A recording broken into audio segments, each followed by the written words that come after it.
Hey everyone, welcome back to the Energy Blueprint Podcast. I'm your host, Ari Whitten, and today I have with me my friend Joe Cohen, who has a very funny bio. I'm going to read it to you right now. It says, Joe Cohen won the genetic lottery of bad genes. That's quite a way to start off. He said as a kid, he suffered from inflammation, brain fog, fatigue, digestive problems, anxiety, depression, and other issues that were poorly understood in both conventional and alternative medicine. Frustrated by the lack of good information and tools, Joe decided to embark on a journey to explore the information contained within his own DNA and lab results to improve his symptoms and optimize his health. With thousands of experiments and PubMed articles under his belt, Joe founded Self-Hacked, the content resource that was missing when he needed it. He also founded Self-Decode and Lab Test Analyzer to help decode his genetics and lab tests. Now, Joe is a thriving entrepreneur, author, and speaker, continuing to live out his mission of helping people optimize their health with the most up-to-date, unbiased, and science-based content and tools. So welcome to the show for the second time. Nice to have you back. Thank you for having me, Ari. Yeah. So obviously you've got a background in, you started off for several years with Self-Hacked, which was about biohacking. You then got into Self-Decode, which is a massive resource that I know you had a giant team of employees put together to put together all this research on genetics, and basically created this analyzer to analyze people's genetics, paired that with this, trying to piece together this full body of research on, whether you're at increased or decreased risk for all kinds of conditions in relationship to these genetic markers. And you formed over the last several years a lot of expertise around genetics as a result of that. So in this podcast, we're going to talk about COVID-19. We're going to talk about your take on the situation in a more general sense. And then we're also going to talk about genes. We're going to talk about supplements and your protocol as far as what you're doing. But to start off with, let me get your take on this, kind of the big picture of what's going on with COVID-19, this pandemic, and your sense of the severity of it. And then we can talk some specifics from there. Okay, definitely. So there's obviously a lot of disagreement on what is the fatality rates, or, how likely is someone to die. And I think there's people that are very scared, and then there's people who are saying that it's like the flu. And, there's a lot of experts that have different opinions as well. I've done my own analysis just out of curiosity because I want to see if it's something, I'm not a person who freaks out about things. I look at the data and I say, how concerned should I be about this based on the data? And, obviously there's nothing set in stone right now because they haven't done high quality studies on looking at how many people actually have it in the population. When you don't know that, because you don't know how many people are asymptomatic, you only really know how many people are going to the hospital or going to the doctor, and most of the time the doctor won't even check you. So we know that a lot of people are not being checked, and we see fatality rates at 12% in Italy, right? They're obviously not checking a ton of people. And then but we don't see that many low fatality rates because a lot of countries are really not checking a lot of people. Now, there was one study that really interested me, that they looked at just the number of people who were on the Diamond Princess cruise ship. And since they tested everyone on the Diamond Princess cruise ship, it's very interesting because now we know what the denominator is, as they call it, we know the total number of people who had it on that ship. They didn't miss anyone unless, the tests are pretty accurate to detect people. And so they know. Just real quickly explain the numerator and the denominator issue to people, what those numbers actually are. Okay, definitely. So the numerator is the number of people who are diagnosed with the number of people who die from COVID-19. If we're looking at fatality, right? So let's say it's 1 out of 100. The numerator is 1 out of denominator. Out of 100 is the denominator. So that's 100 people, the denominator, who got COVID-19 or got the coronavirus. And then the numerator is 1. So if it's 1 who died out of 100, that is a 1% fatality rate, right? If it's 200 people that got it, all of a sudden it's a 0.5% fatality rate. And so if it's 1,000 people, it's 0.1%. Assuming, So again, you still have that one person who's died. yeah, assuming, right, of course, you have the one person, and it's just it'll hold based on, it's just a fraction, and so I'm just using the simplest numbers. So 1 out of 1,000 is basically how many people are dying from the flu, and then initially it seemed like 1 out of 100 were how many people were dying from this thing. Now, there was an interesting study that came out because I didn't, I was like you, I didn't really trust any of the numbers because there's not enough information. I still don't trust any numbers, but the best number that we have. Just to be clear, it's not that I don't trust the numbers. It's that I just think the data is very limited right now. I'm not suggesting there's a conspiracy or anything like that. That's a good qualification. As in trust the estimates of what people are saying it is. Yeah. So, but essentially, what I wanted to do is I looked at the best data I saw was the Diamond Princess cruise ship, because that happened early on and it was a fixed number of people. So we're talking about 712 people on that cruise ship. It was around 20%. They tested everyone. That's how many people had it. It was around 20% that didn't feel any symptoms. When they tested them, because they tested them early on, it was around 50%, but then, I think eventually it was around 20% that didn't feel any symptoms. And then there was, so right as of now, there was 12 fatalities, and there's 10 people in serious condition, critical serious condition. That usually means ICU, and a fair, could be 50% of them are not going to make it. It's hard to say, right? Okay. So quickly recap those numbers. So how many people were on the cruise ship in total? Around 3,400, 3,700. Yeah, something like that. Okay. And about 700 were positive. 712. Yeah. Okay. And then what's the percentage? And 12 people died. So if you do 12 divided by 712, right now that's a 1.7% fatality rate. Mm-hmm. And you're assuming that, let's say, this is an unknown. Maybe 2 more people are going to die. We're at 2% fatality rate. Now, the reason why these numbers are a little problematic is because this is an older population, right, who's also skewing male, and both of those groups are high at risk of complications and dying from coronavirus. So then you don't really know. Now, there is a study who adjusted for certain things, and they also looked at the number of people who were repatriated. That means that they went to their host country. And so a lot of countries were testing people who came back. They came from, let's say, Wuhan, China, right? And that's also a good number because they were testing everyone, even if you didn't have symptoms. And so they looked at basically the people who they were testing, everyone who they were testing, that just whether they had symptoms or not.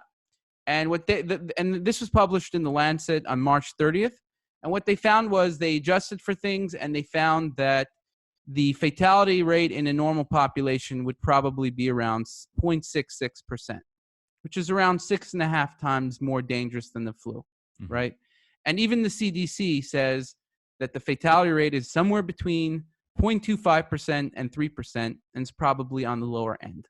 Mm-hmm. So that's just I think that matches up well with a lot of what I've seen the infectious disease experts saying.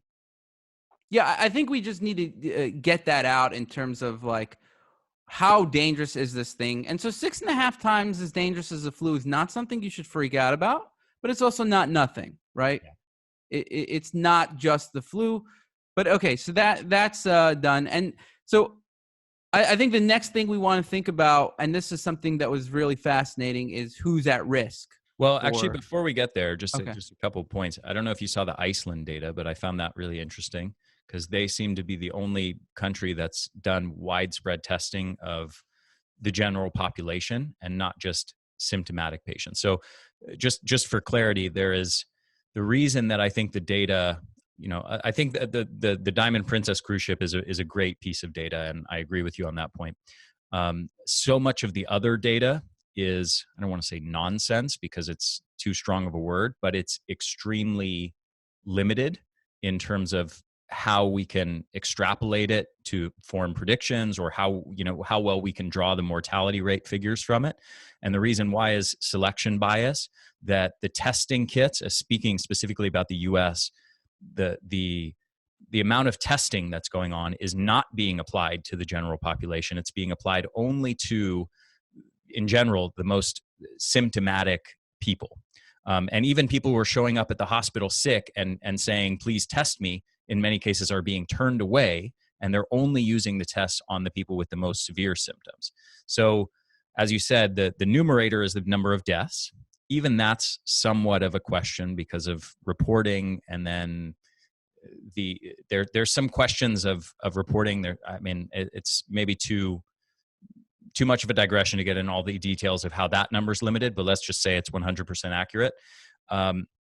Then the denominator number is now has this huge selection bias issue, because it's saying of the deaths from the portion of people that have the most severe symptoms, instead of the deaths from the general population, when we know that this condition seems to manifest in a mild or asymptomatic way for about 50% of people, and then moderate symptoms or below for something like 85% of people.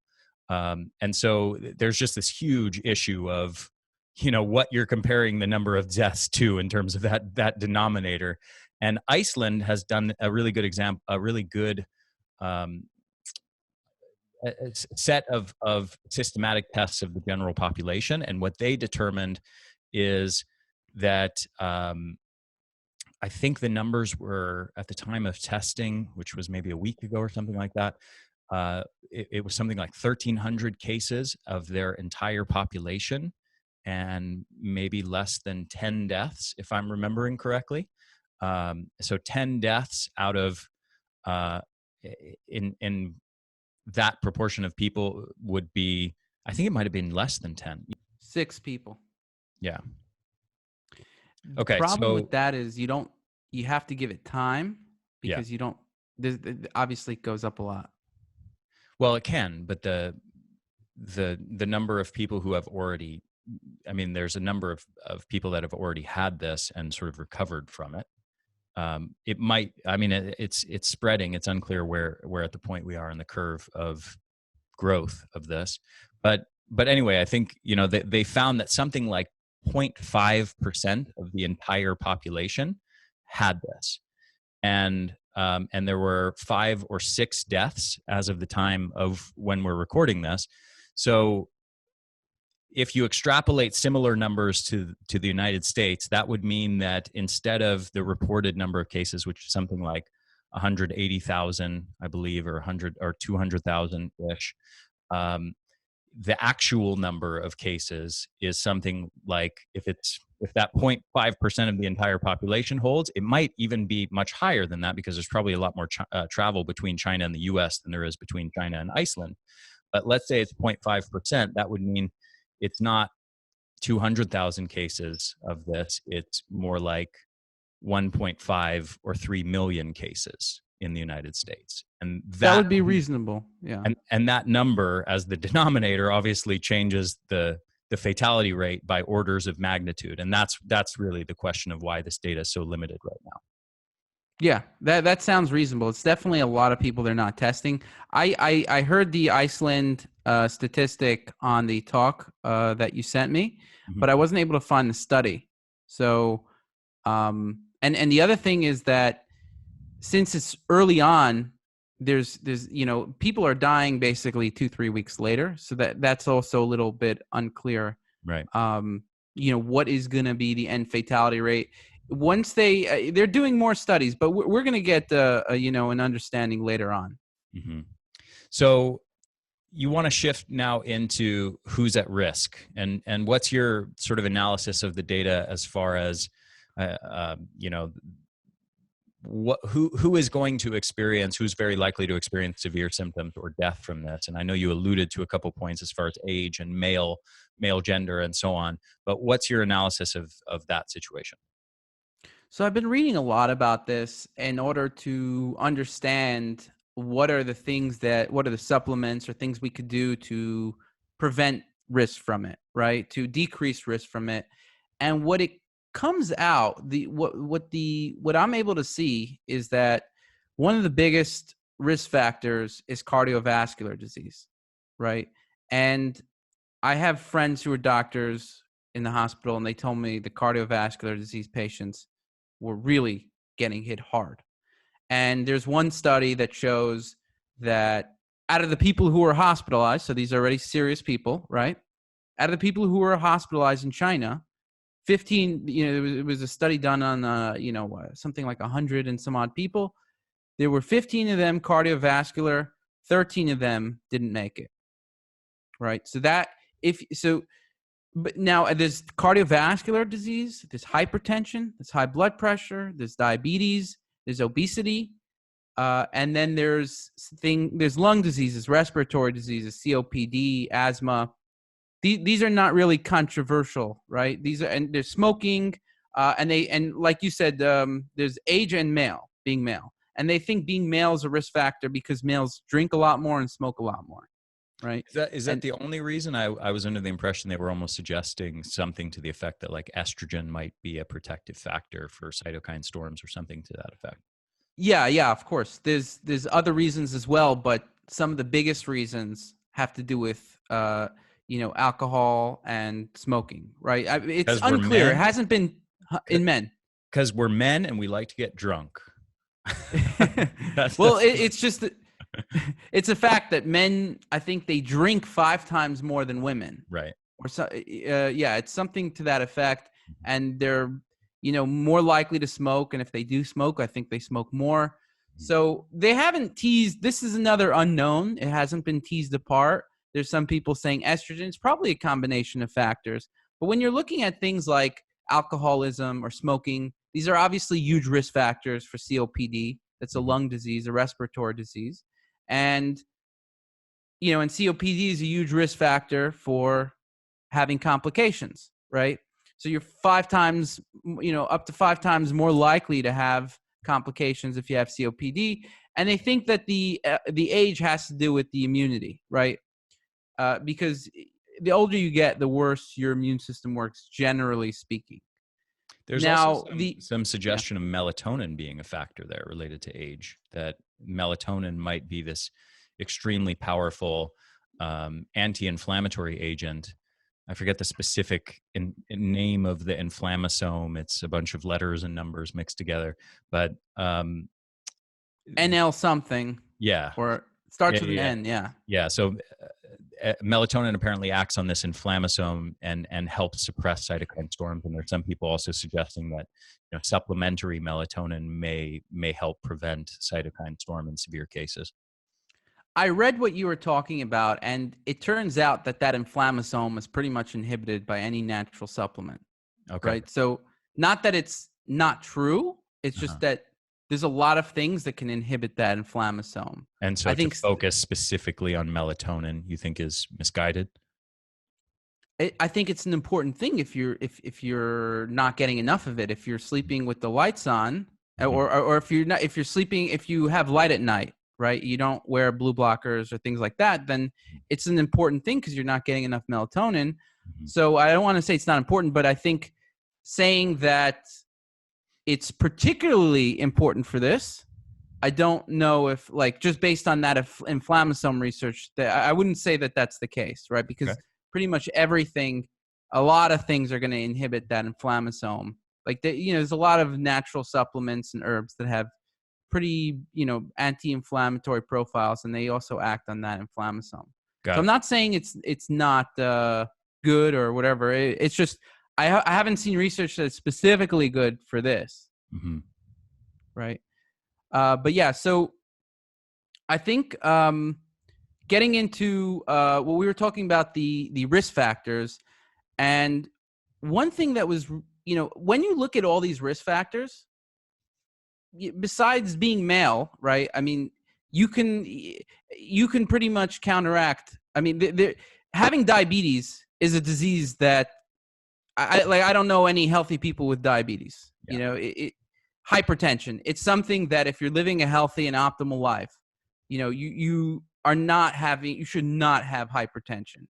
If you should not be obese, and unless you're, if you're obese and you're trying to be healthy, you're doing the wrong thing, right? Well, So all of those diseases you mentioned, up until you mentioned COPD, and like asthma and some of the lung specific conditions and smoking and things like that.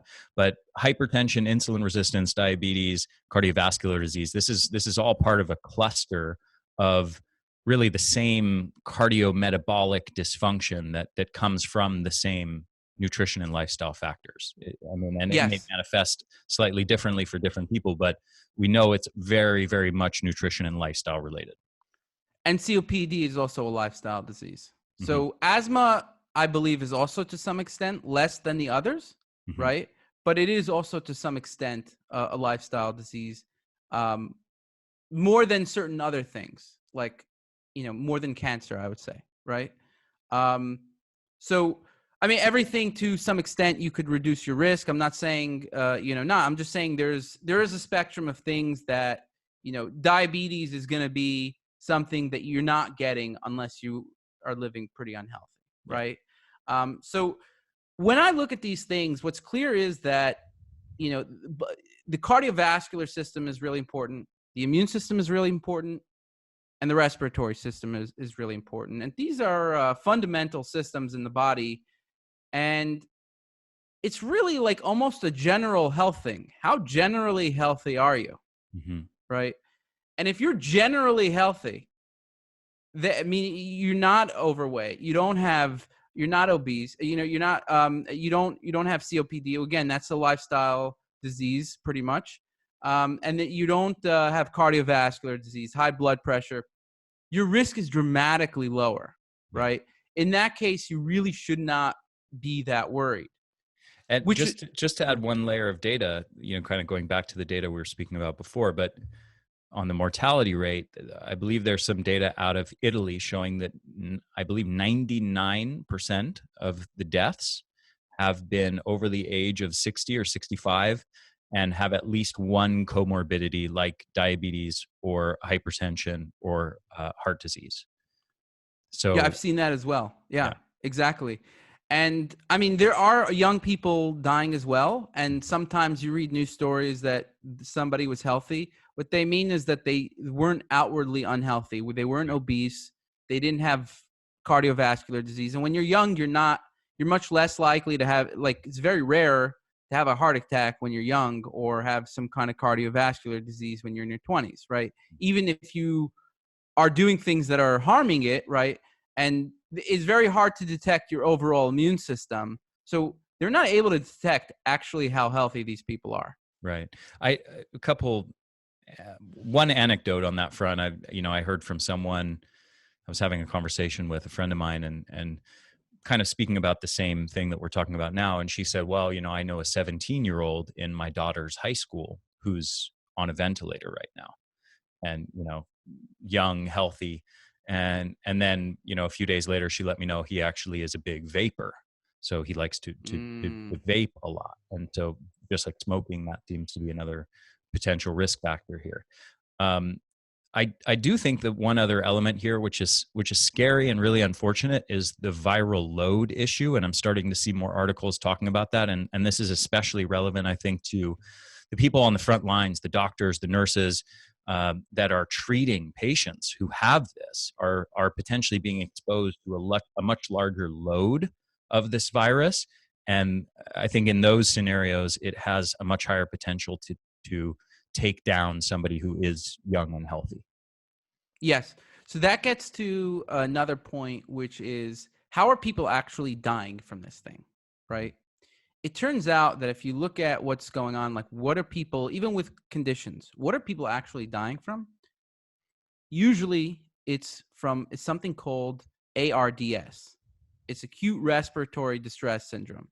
And also it's a related thing called cytokine storm, right? So what's happening is that if the virus overwhelms your system, and then your body and your immune system is not good, so now your virus is just taking over your whole system. The viral load is increasing a lot because your first response of the immune system, which is less damaging, Meaning you basically have like two, if you want to think about it like this, you have two big responses in the immune system. You have the first response that is not so damaging. It doesn't do a lot of damage, and your body prefers to use it. And if that works, then it doesn't have to resort to secondary emergency measures, right? So what's happening with old people is if the immune system is not good enough, the viral load gets too high, and then they have the emergency system come in. And this is stuff that, the top experts are saying. It's not something that I'm just putting it together, right? And so then you have the cytokine storm. The cytokines are basically these inflammatory proteins that are very damaging. They're very good they are good at taking down infections, but they're very, very damaging as well. And if you have too much of it, it could basically shut down the system. And so since the virus really hits the lungs very hard, if it replicates too much in the lungs, the cytokine storm will cause acute respiratory distress. There'll be so much inflammation. There'll be fluid that comes into the lungs. It just shuts down the lungs. Then you need to be put on a ventilator. Mm-hmm. So that's also why people die from the flu as well, right? It's once I started reading about it, it was like, why didn't I pay more attention to this before? Because it's actually something that is pretty serious. And once you get that, the mortality rate, the chance of dying is up to 50%. Right. And so they've been like, and there's not much you could do once you already get that. It's like at that point, they did a study on vitamin C, a very, very high dosage vitamin C, intravenous. And that did have some positive effects, right? But there is limited things you can do once you get there. So what we're doing is we're looking at genetics that are basically increasing your risk of this ARDS, the cytokine storm. Real quick, Joe, before we move to the genetics piece, I'm curious if you saw this video from an ICU doc in New York that just came out, I think in the last 2 days. It's about a 5-minute video. I'm forgetting the guy's name offhand, but basically he's saying he's operating in an ICU unit treating COVID-19 patients, and he believes that they actually have it wrong and that this is not quite the same ARDS that they see with, for example, severe cases of the flu, true ARDS in that scenario. He's saying, I'm curious, have you seen the video that I'm referring to? I've heard things that it's not the same. It's much more severe. Well, so what he's saying specifically is that this is not a failure of the respiratory muscles. That in true ARDS, like the patient gets so exhausted that their muscles of breathing basically become wiped out, and so they put them on ventilation to sort of do the breathing for them. He's saying in these patients that he's seeing, the muscles of respiration work fine, and that it's more akin to altitude sickness. He's like, the analogy he gave is like if you just pulled these patients off the top of Mount Everest. This is what seen that. This is what they would look like. And so he's saying that he believes the whole ventilation approach is actually not the correct approach, which is also interesting because I've talked about the survival rates on mechanical ventilation in some of my previous podcasts, and that the rates of survival are extremely low and disheartening, much lower than they are from treating ARDS in the context of severe flu cases.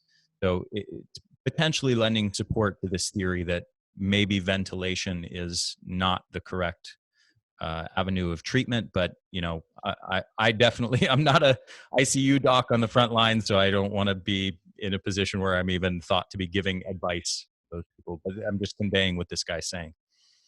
Yeah, I mean, what this guy's saying could be true, but in any case, what we are seeing is situation like ARDS, whether you call it ARDS or whether you call it, it looks like something different maybe because maybe the muscle, something's different with the muscles. What is clear is that people are getting a cytokine storm. That's what many experts on the front lines are saying. This is a cytokine storm. And they are getting ARDS, right? Now, it could be like some variation of it that's slightly different than how it's working with the flu. And I'm not an expert to, comment about who should be on a ventilator and who should not be on a ventilator. But what we're doing is we're looking at the genetics of this thing, and we're seeing like, what are the genes that are increasing the risk of complications from these acute, from cytokine storms and the acute respiratory distress and complications from respiratory infections in general.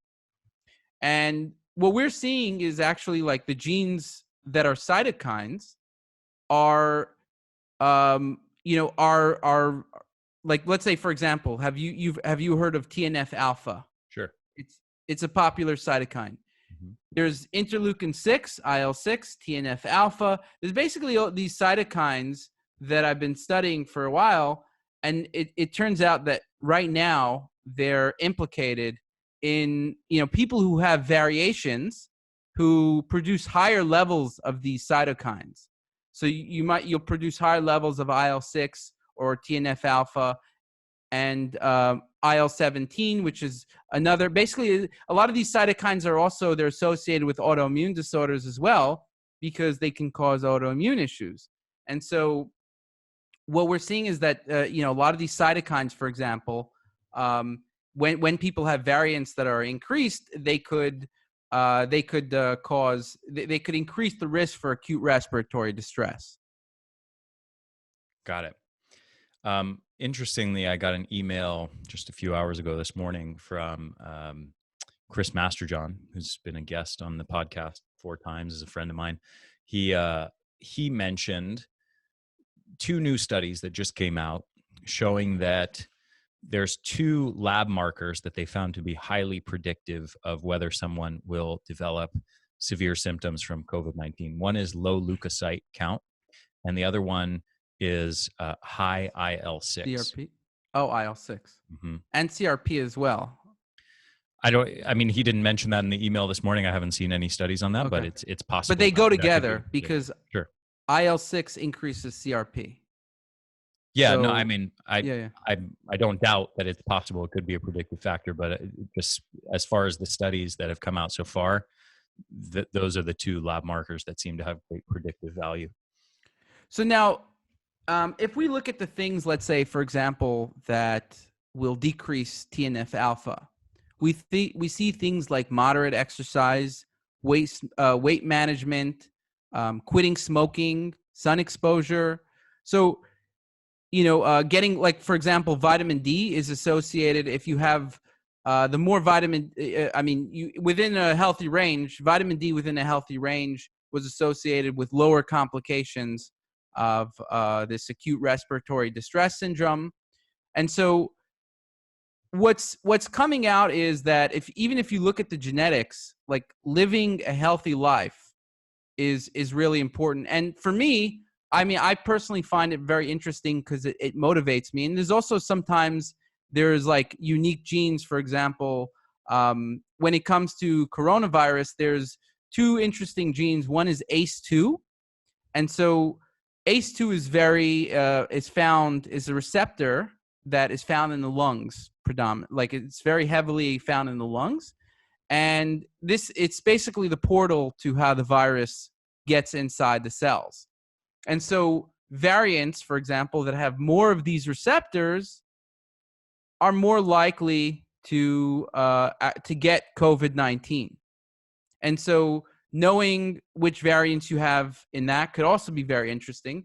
And then there's another. Is that speculative, or is there actually any data showing that people with certain variants of the ACE2 gene actually have greater risk of severe symptoms? Well, it's greater risk, I think, of getting COVID-19 actually, but it's research. It's not speculative. Okay. It's not. I don't know if it's the most rigorous research, but it is published in a scientific paper, meaning Right. these things are generally pretty new. Right. And it's kind of like a lot of things. It's, better data is coming out, but it's not just like some armchair hypothesis. Got it. So is there any usefulness of that information on a practical level? Like, let's say somebody goes to, get their genes analyzed because they want to know their ACE2 variants and, therefore help predict if they're more likely to get this thing. Let's say they find out that they are at higher risk based on their genetic variants.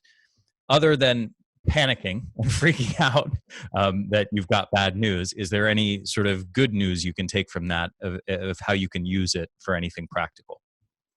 Yeah, so there definitely is. Now, when it comes to genetics, our philosophy is always to make sure that you're doing things that are generally helpful for whatever you're trying to do, right? And so number one is we only give recommendations that are already like we think are the top recommendations that you want to do. We're not going to recommend some, very random supplement that barely anyone has heard of and that you can find in the middle of the Amazon rainforest, right? In general, what we're doing is we're connecting healthy lifestyles. Because, for example, it is a fact that if you moderately exercise, you're going to be at lower risk for, pretty much every disease you could think about, or the chronic diseases, right? Right. Rather than if you just never exercise. Mm-hmm. And obviously, exercise interacts with a ton of your genes. And so exercise will come up a lot when it comes to genetic variants. Like what we're doing is we're showing you exactly how these healthy behaviors that we first start off with the top list of healthy behaviors that, for example, what can be good for the immune system? What's good for the respiratory system? What's good for the cardiovascular system? And then we say, okay, here's about 100 real, healthy things that we would recommend. Now let's narrow this down to the things that, that will also help this gene.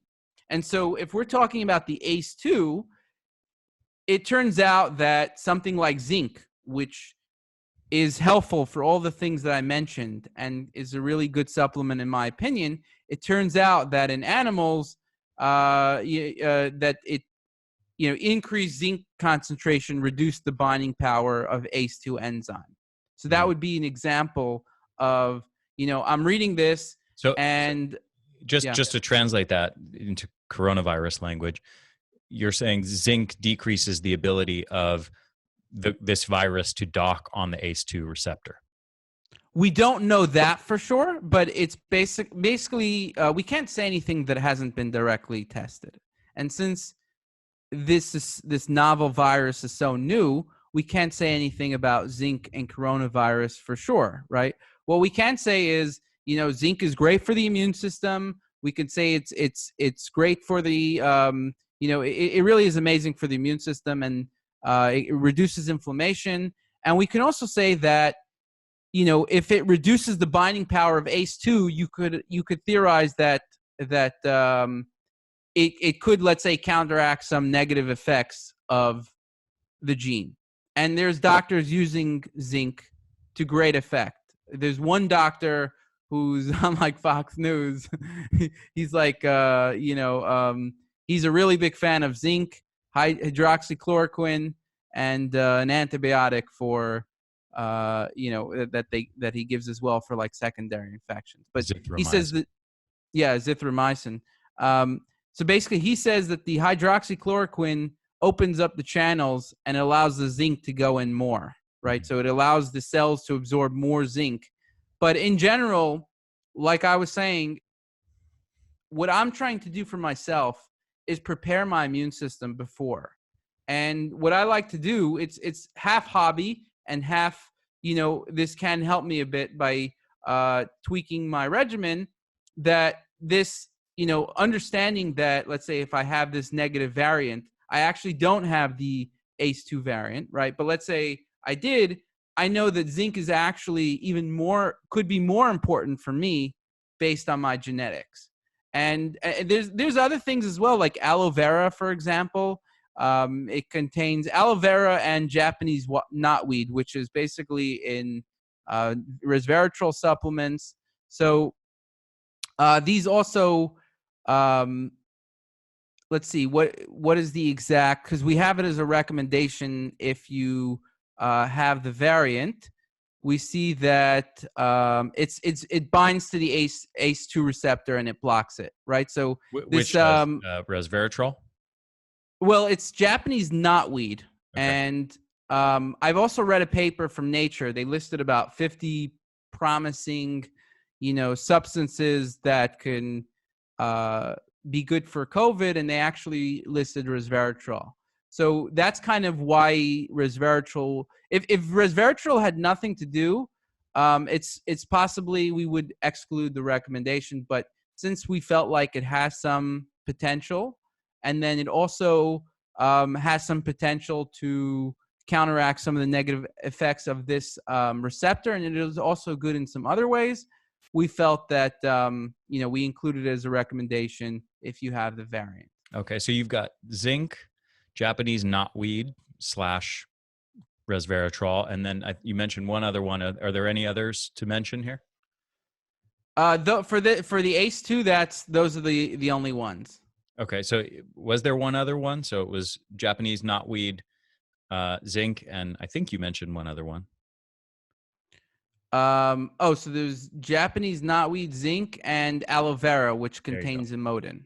It's basically it's emodin, which is found in Japanese knotweed and aloe vera. Okay. And there's zinc, right? So and it also turns out, like, let's say emodin and aloe vera can lower blood pressure. There's benefits of aloe vera, and for example, if you have hypertension, that could be a beneficial thing to lower your blood pressure, and also potentially counteract some negative variant that you have. Got it.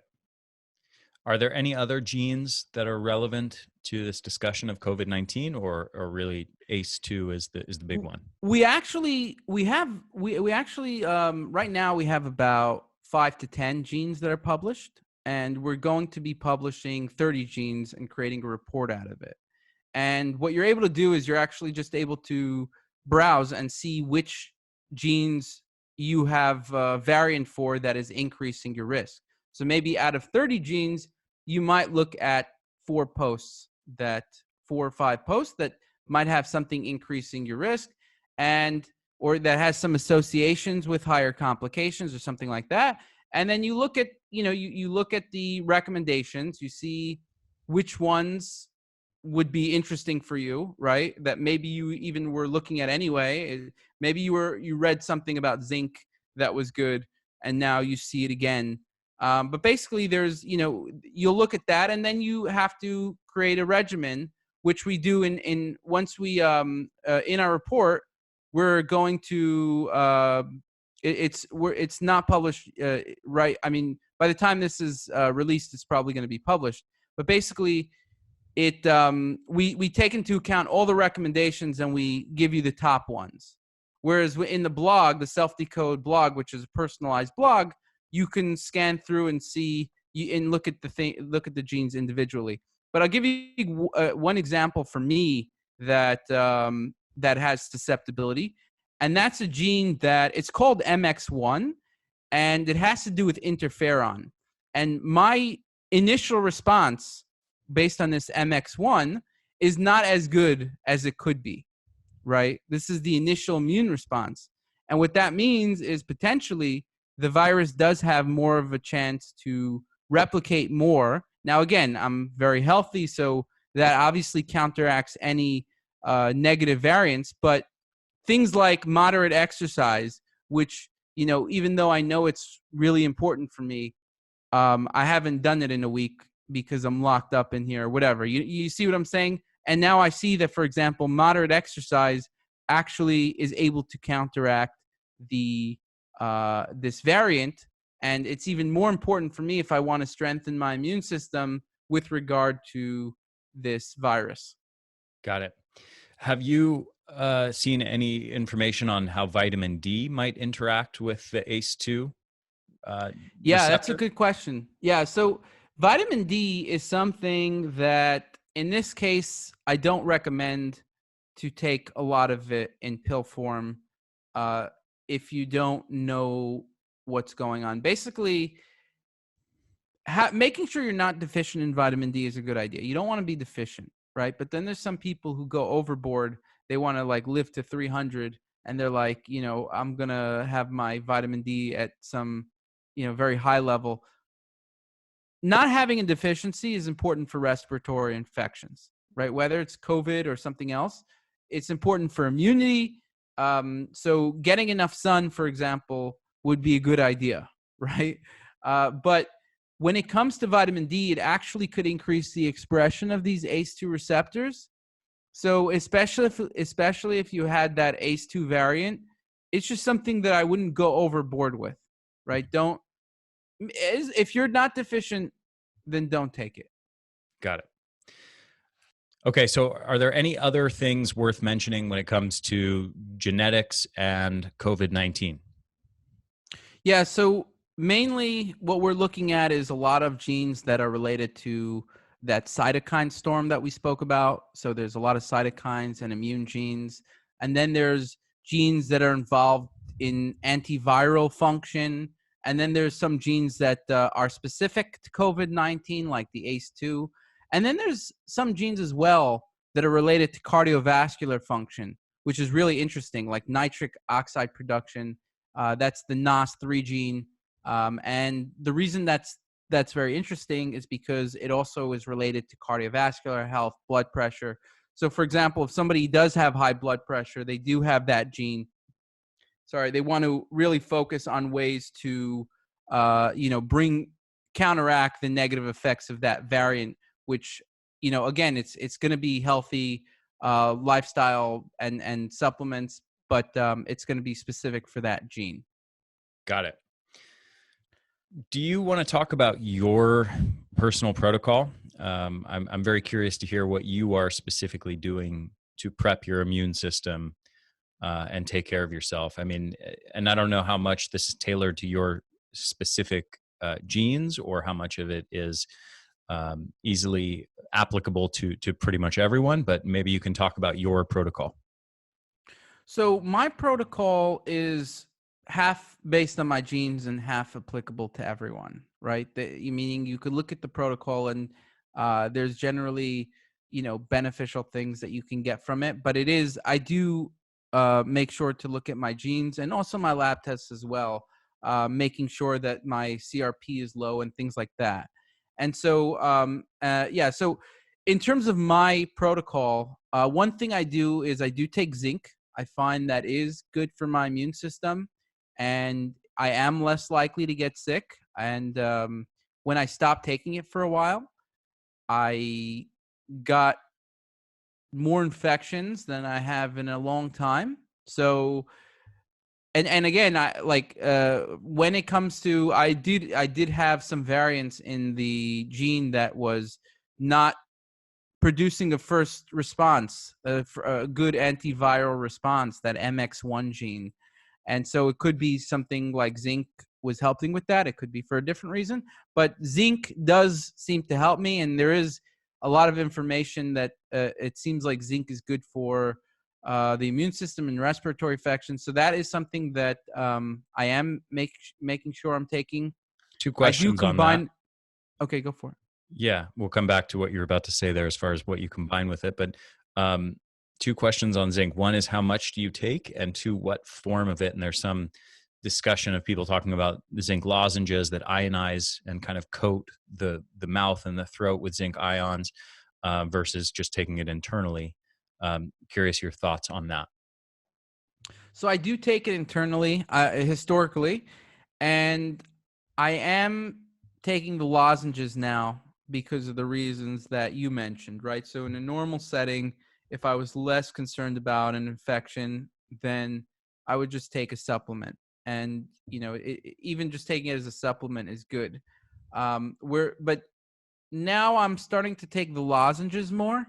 And ideally, zinc acetate is better, but right now I'm just taking zinc gluconate because all the zinc is sold out. Mhm.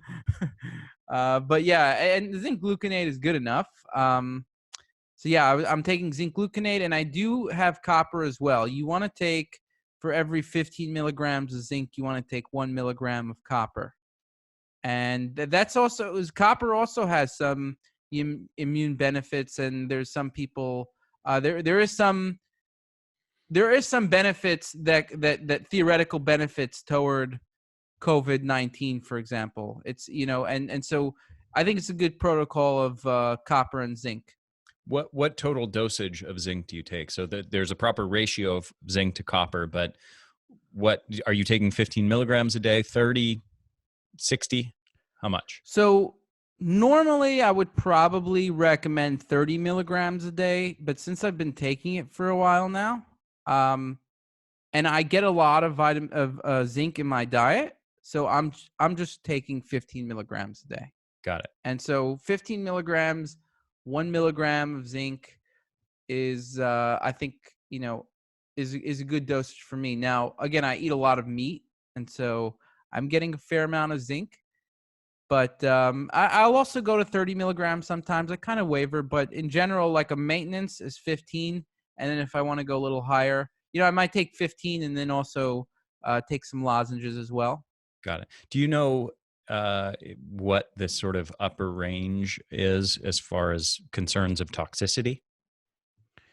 So in general, they'll say do not go above 100 milligrams, right? There's a margin of error, right? There was like one person taking 2,000 milligrams for a really long time, which is 2,000 huge milligrams a dosage. day? Yeah, Whoa. yeah. I don't recommend it to anyone, right? I But remember one quick anecdote. I remember one time I mixed my own like zinc, magnesium, B6 formula, and with the raw powders.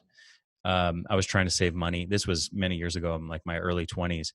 I was trying to save money instead of buying ZMA, which was a popular supplement at the time, to make my own with raw powders. And when I was doing all my measurements, I got the measurement of zinc off by 1 decimal point. So I was 1 order of magnitude oh my off, gosh, and which means I took 10 times the amount of zinc that I thought I was taking.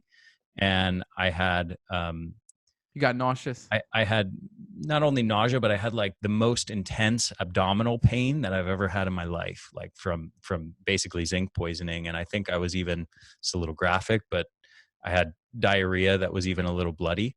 And but yeah, like there's definitely, I mean, as with everything, you can overdose on it and things become I toxic. don't Way too much. Yeah, I don't recommend going over 30 milligrams a day. Got it. That's my recommendation, that you should not go over. I mean, maybe one day is okay.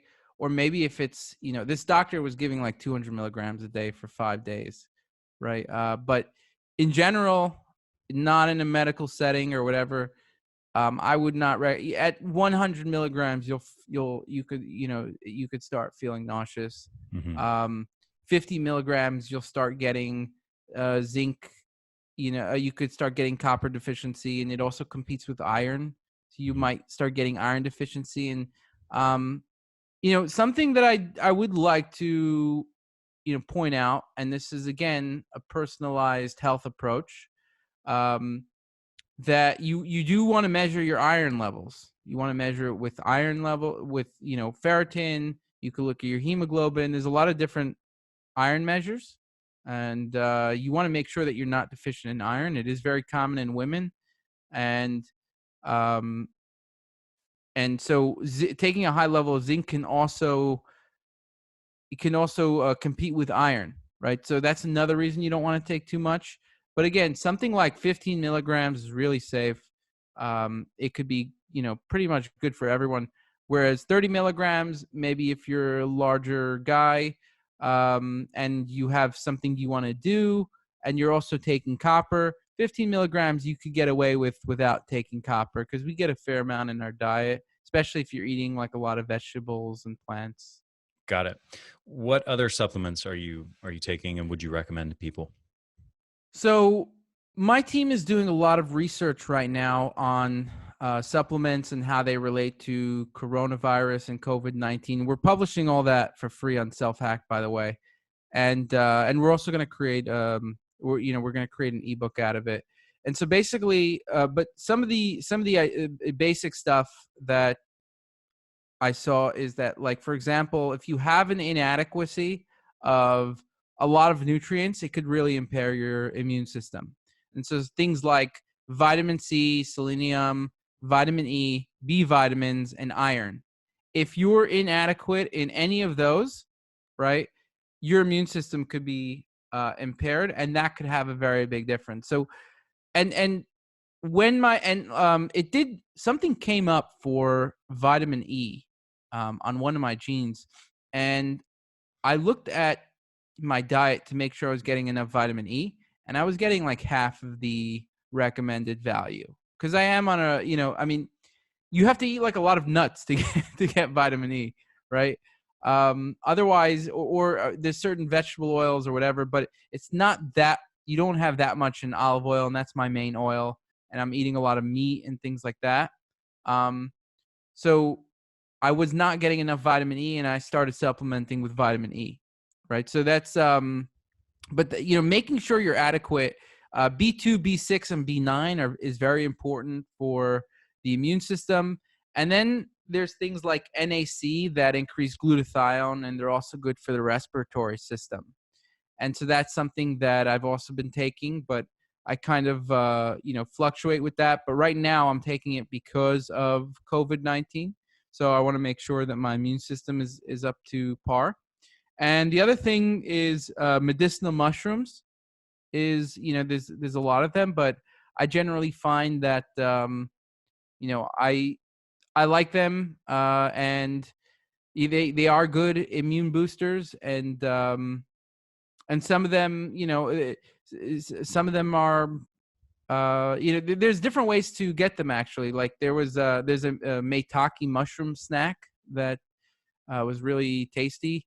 Right now I cannot get a hold of them because they're sold out on Amazon, but essentially if you also supplements. So right now I'm doing supplements, and black cumin oil is another one. These are the basic ones that I'm taking. And again, some of them I'm a little pushed towards doing them because of my genes, but also I think these are generally good things to take as well. Got it. Do you have any thoughts on medicinal mushrooms as far as how to take them? So just for context, like there are certain compounds which you might want to take, which might have some specific antiviral effects, which maybe you'd take after you get an infection and while you're sick, in other words. And you could take certain antimicrobial or antiviral compounds, let's say olive leaf, or let's say oregano oil or something like that. But you wouldn't necessarily want to use antimicrobials prior to getting sickness. Do you have any thoughts on like medicinal mushrooms? Should they be used on an ongoing basis? Do they help ramp up the immune system only when you take them consistently over a period of time, or do they act, instantly within hours or a couple days to? Do you get what I mean? Should you take it for months leading up to an infection to prevent it, or take it only in the context of after you get sick? So that's a really good question. And I think it actually gets to a bigger question where I do think you need to do things before you get sick. And the reason is because it takes around 5 to 7 days to notice symptoms. And if your immune system is not up to par, right? If it is or isn't, it's still going to take a certain amount of time. You're not going to notice symptoms for some time. It's a little stealthy like that, the virus. And so it's replicating while you don't know what's going on. And then finally, you start to feel some symptoms, and, depending on how much it's replicated, you might get side effects or complications. But basically, by that time, it theoretically could be too late. I like, for example, if somebody were asking me, all the things I'm recommending is not to take if you already have ARDS. That's a minefield, right? There are some things that they studied for that, limited, So anything I would recommend is going to be like they haven't really studied much for that. But at that point, it's already this things can act in weird ways, right? Supplements might act in weird ways. You don't know for a fact what is What going you're to. saying is potentially supplements which can help combat an infection, prevent an infection, or combat replication early on might, in the context of once it's already severe, in the context of ARDS or in a cytokine storm, potentially could be counterproductive. Yes. So I'll give you one very specific example. Remember that gene that didn't, for me, MX1, it didn't have a good initial response. So Mm-hmm. what this gene does is it increases the interferon response. And my interferon response based on this gene is lacking. And I want to strengthen this before the virus hits, because this is part of the early response system. Now, once it hits, the virus replicates and it takes over your interferon system. So theoretically, if you increase interferon at that point, theoretically, you can make it worse. So taking immune stimulators, so doing something that would be great for you before the virus hit would be incredible, right? You get your immune system up to shape, the virus hits, you beat it down, it's already beaten down, it doesn't cause that much effects. If, a week or two later, you're like, all right, I'm going to start taking some immune stimulants here. Theoretically, the virus has already hijacked your interferon system, and it gets more complex, right? Now, so in truth, I would have more of a limited regimen if I were, if I already had the virus. I probably would not be taking medicinal mushrooms 2 weeks in, let's say, Got right? it. Because again, it could we don't really know what's going on. What I do know is that, before it could be helpful in beating down the virus, let's say, or in infections in general. We don't know for sure if this one, but it is good for the immune system. And we already see that having a strong immune system seems like it's a great thing to have before you get the virus. Now, once you have it, like, again, this thing is hijacking the interferon system, it could be like putting fuel on a fire and then causing the cytokine storm maybe to even get worse, right?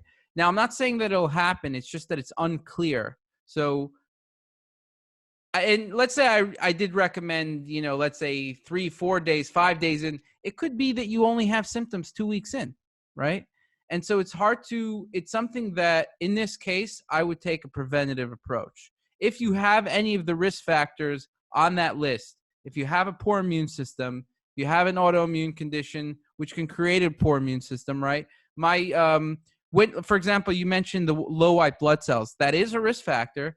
And people with autoimmune issues also can have low white blood cells, because the white blood cells are basically attacking your own body, and they get out of circulation more. That's like one theory as to why white blood cells could be lower in certain autoimmune issues. And so when I had some autoimmune issues, my white blood cells were lower, and since they resolved, they actually went up, right? And so you want to make sure that you could check your labs, your CRP, your white blood cells. If you could get an IL-6 test, that could also be good. You want to make sure you don't have any risk factors. You want to check maybe certain variants to see if you have a receptor that maybe is increased and the coronavirus can latch onto more easily. But one thing is clear, is that the healthier that your immune system is in general before this virus hits, the better. After that, things get way more complex. Got it. Do you have any final words that you want to leave people with? And I know you're putting together an ebook, which by the time we release this episode, hopefully will be available. And we'll have a link to it at the podcast page for this episode, which will be theenergyblueprint.com/corona genes. So theenergyblueprint.com corona genes /corona genes. And that's GENES, not not the like genes blue that you jeans. put on. So any final thoughts you want to leave people with? Yeah, I mean, just like I was saying, I think that you just need to make sure that your immune system, your general health, look for any variants, things like that. We are going to be putting a report together, and we do have a free resource on self-hack that you could look at information on supplements and coronavirus. And I think people are going to make it.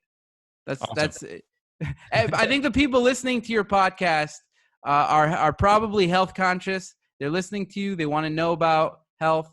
I think these are the types of people that are going to do well, Awesome. and they shouldn't freak out. Yeah, I agree with you. Joe, thank you so much for coming on, sharing your knowledge. I appreciate it. I think there's some great takeaways for people here, and definitely would encourage all the listeners to go to theenergyblueprint.com/Corona Genes. Go to Self-Hack. You can check out the previous articles there, but definitely go to theenergyblueprint.com/Corona Genes and download the ebook that Joe and his team are putting together. Joe, thank you again. Pleasure chatting with you as always, and I look forward to the next time. Awesome. Thanks for having me. Yeah.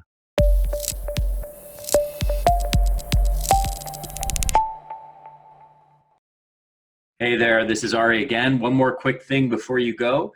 Just make sure to subscribe to our YouTube channel, The Energy Blueprint, and also make sure to subscribe to this podcast on your favorite podcast platform, whether that's iTunes or Stitcher or anything else.